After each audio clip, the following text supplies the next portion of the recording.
Right, breaking చూస్తూ ఉన్నాము. కన్నీటి రోదనగా మారింది కర్నూలు బస్సు ప్రమాద ఘటన. బస్సు ప్రమాదంలో 20 మంది అక్కడికక్కడే సజీవ దహనం అయిపోయారు. 11 మంది మృతులను ప్రస్తుతం పోలీసులు గుర్తించారు. మృతుల్లో చిన్నారులు, మహిళలు ఉన్నారు. కన్నీరు మున్నీరుగా వినిపిస్తున్నారు కుటుంబ సభ్యులంతా కూడా. బస్సు నుంచి మొత్తం 21 మంది సురక్షితంగా బయటపడ్డారు. వాళ్ళందరినీ కూడా మృత్యుంజయాలనే చెప్పుకోవాలి మనం. బస్సు ప్రమాదంలో మొత్తం 41 మంది ఉన్నారు. అయితే ప్రమాదంలో పలు కుటుంబాలు అయితే సజీవ దహనం అయిపోయాయి. నెల్లూరు జిల్లా వింజమూరు మండలం గొల్లవారిపాలెంకు చెందిన రమేష్ కుటుంబం మొత్తం కూడా మృతి చెందింది. బెంగళూరులో స్థిరపడ్డ గొల్ల రమేష్, అలాగే రమేష్ భార్య అనూష, అలాగే 2 పిల్లలు, నలుగురు కూడా సజీవ దహనం అయిపోయారు. ప్రయాణికులు గాఢ నిద్రలో ఉన్న సమయంలో ఈ ప్రమాదం జరిగింది. అసలు నిద్ర నుంచి తేరుకునే లోపే బస్సు మొత్తం మంటలు అంటుకుని ఎటు వెళ్ళలేని పరిస్థితిలో అక్కడికక్కడే సజీవ దహనం అయిపోయారు. ఇది అంశానికి సంబంధించి మరిన్ని అప్డేట్స్ అందించడానికి వెంకట్ అందుబాటులో ఉన్నారు. వెంకట్, అప్డేట్ ఏంటి? మనం ఉదయం నుంచి కూడా మాట్లాడుతున్నాం దీని గురించి. సో వాళ్ళు ఎవరు, ఏంటి, ఎంతమంది ఉన్నారనేది ఏమైనా గుర్తించారా పోలీసులు? ఎస్ మౌనిష, ఈ ఘటన గురించి మాట్లాడాలంటే అంటే బయటికి మనం ఎంత గంభీరంగా కనపడినా సరే ఈ ఘటన చూస్తే చాలా బాధాకరంగా ఉంది. అంటే మాటలకు అందని మహా విషాదం అని అంటారు కదా, ఆ తరహా ఘటన ఇది. ఏదన్నా ఇప్పుడు ఫర్ ఎగ్జాంపుల్ ఎక్కడైనా బాంబు ఘటనలో ఏదైనా జరిగితే ఒక 2 3 లేదా 4 చనిపోతారు. కానీ ఇది ఒక బాంబు ఘటన కంటే కూడా, బాంబు అంటే సాధారణంగా మనం గోకుల్ చేట, లుంబిని పార్క్ ఇట్లాంటి ఘటనలు జరిగితే 3 4 ప్రాణాలు కోల్పోవడం ఇట్లాంటివి చూసాం. కానీ ఒక్కసారి 20 మంది ప్రాణాలు కోల్పోవడం, అంతమంది గాయపడటం అనేది చాలా బాధాకరమైన విషయం. ఇందులో అత్యంత విషాదకర ఘటన ఏంటంటే, అంటే ప్రతి ప్రాణం కూడా విలువైందే. ఏ ప్రాణాన్ని కూడా మనం తక్కువ అంచనా ఇవ్వకూడదు. ఒక జీవితం, వాళ్ళు ఎన్నో ఆశలతో బస్సు ప్రయాణం, లేదంటే అక్కడికి వెళ్ళిన తర్వాత వాళ్ళకి ఎన్నో ప్లానింగ్స్ ఉంటాయి, కెరీర్ పరంగా ప్లానింగ్స్ ఉంటాయి, ఇప్పుడు ఎన్నో రకాలు ఉంటాయి. అలా ప్లాన్ చేసుకుని కుటుంబాలను అక్కడ లేదా పెళ్లి చేసుకుని స్థిరపడిన వాళ్ళు ఎందరో ఈ ఘటనలో ప్రాణాలు కోల్పోయారు. అందులో ముఖ్యంగా ఇవి ఎవరైతే గోళ్ల రమేష్, నెల్లూరు జిల్లా వింజమూరు మండలం గొల్లవారిపాలెనికి చెందిన గోళ్ల రమేష్ కుటుంబం మొత్తం ఈ ఘటనలో ప్రాణాలు కోల్పోయింది. సో ఇంకా కుటుంబాలతో వెంకట్ ఒక్క నిమిషం, దీంట్లో ఇప్పుడు ఈ బస్సు ప్రయాణంలో ముఖ్యంగా వైఫ్ అండ్ హస్బెండ్ కానివ్వండి, లేకపోతే పిల్లలతో వెళ్ళడం, పేరెంట్స్ కానివ్వండి, ఇట్లా కుటుంబ సభ్యులతో ఎంతమంది ప్రయాణికులు ఉంటారు? అంటే చాలామంది ఆ టైంలో బయటకి దూకేశారు, వాట్ ఎవర్ ఏదో ఒక ప్రయత్నం చేసి బయటపడ్డారు. కానీ వాళ్ళ కుటుంబ సభ్యుల్ని రక్షించలేక, లేకపోతే వాళ్ళతో ప్రయాణిస్తున్న వాళ్ళని రక్షించలేక కూడా వాళ్ళు రోధించి విలిపించిన సిచ్యువేషన్ ఉంది. సో అసలు కుటుంబ సభ్యులు ఇట్లా ఇప్పుడు రమేష్ కుటుంబం మనం చూసాం, అలా ఎవరైనా కుటుంబ సభ్యులతో వెళ్తున్న వాళ్ళు ఎంతమంది ఉన్నారు? ప్రస్తుతానికి అయితే రమేష్ కుటుంబం ఎవరైతే నెల్లూరు జిల్లా వింజమూరు మండలం గొల్లవారిపాలెం గ్రామానికి చెందిన రమేష్ కుటుంబం మాత్రమే ఇప్పుడు కుటుంబంతో సహా ప్రయాణిస్తున్నట్టు తెలుస్తుంది. మిగిలిన వాళ్ళు కూడా మహిళలు ఉన్నారు. అయితే వీళ్ళలో అంటే ఇద్దరు చిన్నపిల్లలు మాత్రమే ఉన్నారు. అంటే ఈ రమేష్ కుటుంబానికి మాత్రమే 2 చిన్నపిల్లలు ఉన్నారు. వీళ్ళిద్దరే మన్హిత, శశాంక్, వీళ్ళిద్దరు కూడా బస్సులో తల్లిదండ్రులతో కలిసి ప్రయాణిస్తున్నారు. భార్య అనుష మొత్తం కూడా సజీవ దహనం అయిపోయారు. వీళ్ళందరూ కూడా మధ్య సీట్లలో ఉన్నారు, మధ్యలో ఉన్న సీట్లో ఉన్నారు. వీళ్ళు అసలు బయట పడటానికి కూడా అవకాశం లేకుండా పోయింది. దీనితోనే వీళ్ళందరూ కూడా ప్రాణాలు కోల్పోయినట్టు తెలుస్తుంది. మంచి చిన్నపిల్లలు అంటే మంచి నిద్రలో ఉంటారు, వాళ్ళని లేపటం కూడా కాస్త కష్టంగానే ఉంటుంది. ఇక దానికి తోడు ఆ నిద్ర నుంచి, అంటే ఆ సమయం కూడా, ప్రమాదం జరిగినటువంటి సమయం కూడా 3 గంటల నుంచి 3 గంటలన్నర ప్రాంతంలో జరిగింది. కాబట్టి వాళ్ళందరూ కూడా మంచి నిద్రలో ఉండే సమయం అది. ఆ సమయంలో జరిగినటువంటి ఘటన ఇది. ఇక మిగిలిన వాళ్ళ కుటుంబాలు ఉన్నాయా ఏంటి అనేది పోలీసులు అయితే పూర్తి స్థాయిలో వివరాలు వెల్లడించలేదు.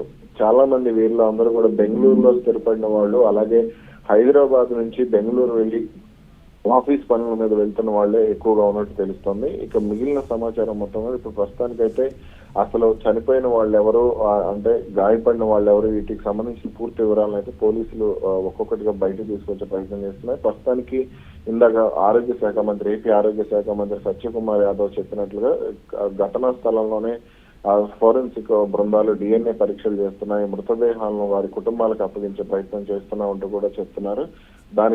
అందుకు గాను మృతదేహాలను తరలించేందుకు మహాప్రస్థాన వాహనాలను కూడా, సమీపంలో ఉన్నటువంటి మహాప్రస్థాన వాహనాలన్నింటినీ కూడా కర్నూలు నుంచి అలాగే సమీప ప్రాంతాల నుంచి కూడా తెప్పించి అక్కడ సిద్ధంగా ఉంచడం జరుగుతుంది. ఇక ఈ ఘటనలో వాళ్ళు ఎవరైతే బయటపడ్డారో వాళ్ళందరినీ, వారిలో 6గురిని అయితే డిశ్చార్జ్ చేయడం జరిగింది. ఇక మిగిలిన వాళ్ళకైతే చికిత్స అందిస్తున్నారు. సో ఇప్పుడు ఏం చెప్తున్నారు పోలీసులు, ఏం చెప్తున్నారు? అండ్ అలాగే ఈ బస్సు ప్రమాదం నుంచి బయటపడ్డ వాళ్ళు ఏం మాట్లాడుతున్నారు? అసలు వాళ్ళ మెంటల్ సిచ్యువేషన్ ఎలా ఉంది అసలు, వాళ్ళ మానసిక పరిస్థితి? ఎందుకంటే అంత దృశ్యాన్ని గట్టిగా వర్షం, ఒక పక్కన ప్రయాణిస్తున్న బస్సు కాలిపోయింది, దాంట్లో అంతమంది ప్రయాణికులు ఉండిపోయారు. సో ఎలా ఉంది అసలు వాళ్ళ మెంటల్ స్టేటస్ ఏ విధంగా ఉంది అసలు? ప్రస్తుతానికైతే దీనికి సంబంధించి బాధితులు కానీ బాధిత కుటుంబ సభ్యులు కానీ ఎవరు కూడా మాట్లాడలేదు. అక్కడ చూస్తే అన్ని కూడా హృదయ విధాలు చూశారు. ఇందాక చెప్పినట్టుగా మాటలకు అందని మహా విషాదం ఇది. అక్కడ వాళ్ళందరూ కూడా ఆ కన్నీరు మున్నీరుగా వెలిపిస్తున్న పరిస్థితి ఉంది. కొంతమంది గాయాలతో ఇబ్బంది పడుతున్నారు. అటు డిశ్చార్జ్ అయిన వాళ్ళు కూడా ఎవరు కూడా మాట్లాడే పరిస్థితి లేదు. వాళ్ళందరినీ కూడా మీడియా కూడా అంటే పోలీసుల ఆంక్షల ప్రకారం మీడియా కూడా వాళ్ళని అసలు మాట్లాడనివ్వద్దు, వాళ్ళ దారిని వాళ్ళని వెళ్ళిపోనివ్వండి అంటూ కూడా పోలీసులు మీడియాను కూడా అక్కడ అనుమతించిన పరిస్థితి. జస్ట్ ఏదైతే ఇక్కడ బెంగళూరు నుంచి ఇప్పటికి ఎఫ్ఎస్ఎల్ టీం కూడా అక్కడికి చేరుకుంది. వాళ్ళందరూ కూడా మొత్తం అసలు ఎలా ప్రమాదం జరిగింది ఏంటంటూ కూడా వాళ్ళు తెలుసుకునే ప్రయత్నం చేస్తున్నారు. కానీ బాధితులతో ఏదైనా అధికారులు మాట్లాడితే 1-2 మాటలు, లేదంటే ఎవరికైనా ట్రీట్మెంట్ ఇంకా కావాల్సి ఉంది అని అంటే వాళ్ళకి ట్రీట్మెంట్ ఇవ్వడమే కానీ వాళ్ళని డిస్టర్బ్ చేసే పరిస్థితి అయితే లేదు. Right. Thanks for the updates Venkat. So ఈ ప్రమాదం జరుగుతున్నప్పుడు అక్కడ చూసిన వాళ్ళు కూడా చాలామంది వీడియోలు తీస్తూ ఉన్నారు. ప్రమాదాన్ని వాళ్ళ నుంచి బయటకి తీసుకొచ్చి హెల్ప్ చేసే ప్రయత్నం చేయలేదు. ఎందుకంటే ఆ పొజిషన్లో ఇంకా అక్కడ మంటలు చెలరేగి విపరీతమైన అసలు ఆ సిచ్యువేషన్ అసలు మాటల్లో చెప్పలేనంత ఘోరంగా ఉంది. సో అని చెప్పి అక్కడ ఉన్న చూసిన స్థానికులు వాళ్ళు చెప్తున్నారు. ఒకసారి మన దగ్గర కొన్ని వాళ్ళు మాట్లాడిన బైట్స్ని ఒకసారి చూద్దాం, వాళ్ళు ఏమంటున్నారు. హలో అండి, నా పేరు హైమ. నేను పుట్టపర్తి వెళ్ళి హైదరాబాద్ వస్తున్నాను. కర్నూలు దగ్గర మీకు యాక్సిడెంట్ అయింది కదండి. ఆ యాక్సిడెంట్ దగ్గర దూరంగా ట్రాఫిక్ జామ్ అయింది. ఎందుకు అంత జామ్ ఆగి ఉంది? సాధారణంగా అది ఆగే ప్లేస్ కాదు, ఆగి ఎందుకు ఉంది అని అడిగితే అప్పుడు నా పక్కన కూర్చున్నాడు కాబట్టి డ్రైవర్కి తెలుసు. డ్రైవరు అక్కడ కాలిపోతున్నట్టుంది మ్యామ్, బస్సు కాలుతుంది అక్కడ అన్న. సరే గబగబా ఏదైనా హెల్ప్కి వెళ్దాము, అసలు ఏమన్నా పోలీసులు వచ్చారా లేదా అని నేను గబగబా కారు దిగి వెళ్ళానండి. వెళ్ళేసరికి బస్సు తగలబడిపోతుంది. కొంతమంది కింద కూర్చుని ఏడుస్తున్నారు, ఎవరెవరు ఉన్నారని ఏడుస్తున్నారు, కొంతమంది టెన్షన్ పడుతున్నారు, ఇలా ఉన్నారు.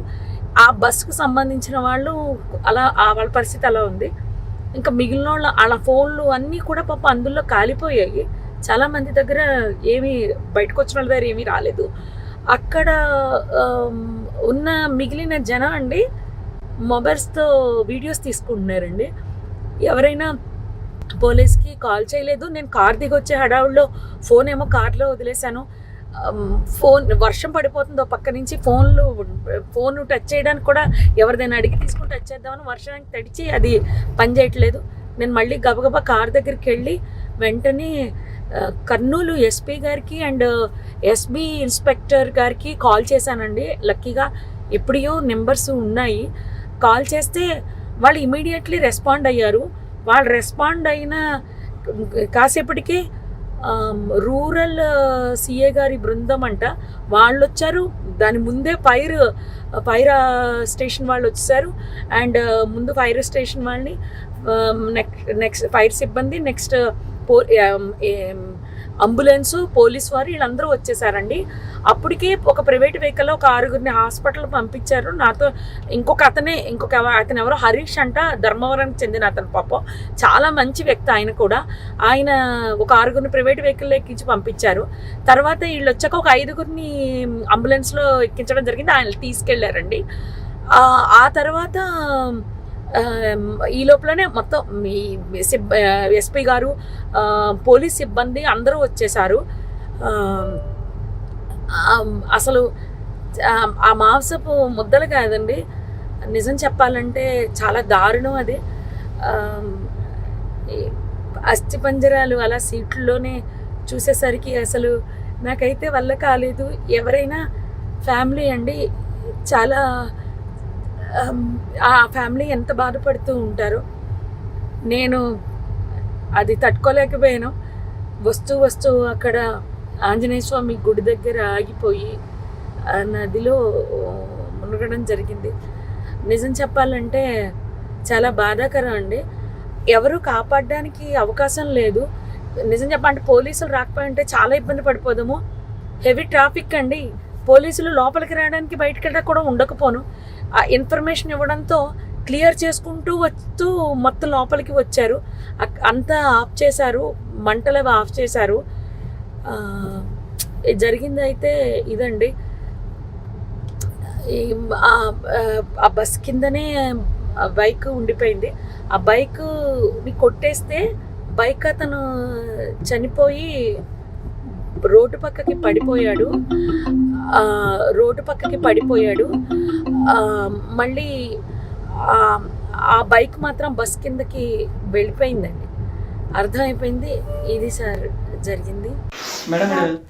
సో ఈ ప్రమాదాన్ని ప్రత్యక్షంగా అక్కడుండి చూసిన హైమారెడ్డి గారు ఒక వీడియో ఇందాక మనతో మాట్లాడారు. అలాగే ఆవిడ ఒక వీడియో బయట కూడా రిలీజ్ చేశారు. ఆ టైంలో ఏం జరిగింది, ఎవరెవరు వచ్చారు, ఎంతమంది ఉన్నారు, ఎలా జరిగింది, ప్రమాదం నుంచి ఎంతమంది బయటపడ్డారు అనేవి కూడా ఇవన్నీ ఆవిడ చాలా క్లియర్గా చెప్పారు. సో దీని గురించి కలెక్టర్ మాట్లాడారు. సో ఆయన ఏమన్నారు ఒకసారి చూద్దాం. 23లో 23 సేఫ్గా ఉన్నారండి. ఇంకొక 20లో మనకి 11 dead bodies we have found. So ఇంకా 9 ఏమయ్యారు అనేది ఒకసారి వీ హ్యావ్ టు ట్రేస్ అండి. సో 2 బస్సు డ్రైవర్సు, 2 పిల్లలు వాళ్ళంతా కూడా సేఫ్గా ఉన్నారు. So total 23 members are safe అండి. ఇక్కడ జీజీహెచ్లో అడ్మిట్ అయిన వాళ్ళు కూడా చిన్న ఫ్రాక్చర్స్, ఒక 2 అబ్బాయిలు ఉన్నారు. చిన్న అంటే ఒక 28 ఇయర్స్ 30 ఇయర్స్ వాళ్ళు ఉన్నారు. వాళ్ళిద్దరికి 2 ఫ్రాక్చర్స్తో ఉన్నారు తప్ప మిగతా అందరూ కూడా సేఫ్గా ఉన్నారు. వాళ్ళు కూడా స్టేబుల్గా సేఫ్గా ఉన్నారు. బట్ చిన్న ఫ్రాక్చర్స్ కాబట్టి దే హ్యావ్ టు స్టే ఇక్కడ.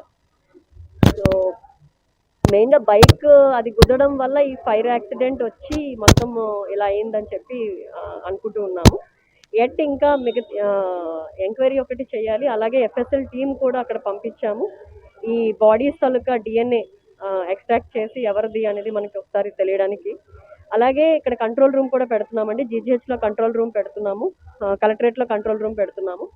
అండ్ స్పాట్ దగ్గర కూడా ఒక టెంపరీగా ఒక కంట్రోల్ రూమ్ హెల్ప్ డెస్క్ లాగా పెట్టి, సో ఎవరైనా ఇమీడియట్గా ఏదైనా అవసరం అయినా సరే ఇమీడియట్గా వాళ్ళకి మనం హెల్ప్ చేయడం కోసం ఒక హెల్ప్ డెస్క్ పెట్టడం జరుగుతుంది. ముఖ్యంగా ఇక్కడ వచ్చే వాళ్ళందరూ కూడా ఎక్కడైతే ట్రాన్స్పోర్టేషన్ మనకి హైదరాబాద్ కానీ బెంగళూరు కానీ ట్రాన్స్పోర్టేషన్ ఎవరైనా అవ్వాలనుకుంటే వాళ్ళకి అరేంజ్మెంట్స్ కూడా చేయడం జరుగుతుందండి. మేడం మీరు వెళ్తుర్తి పక్కన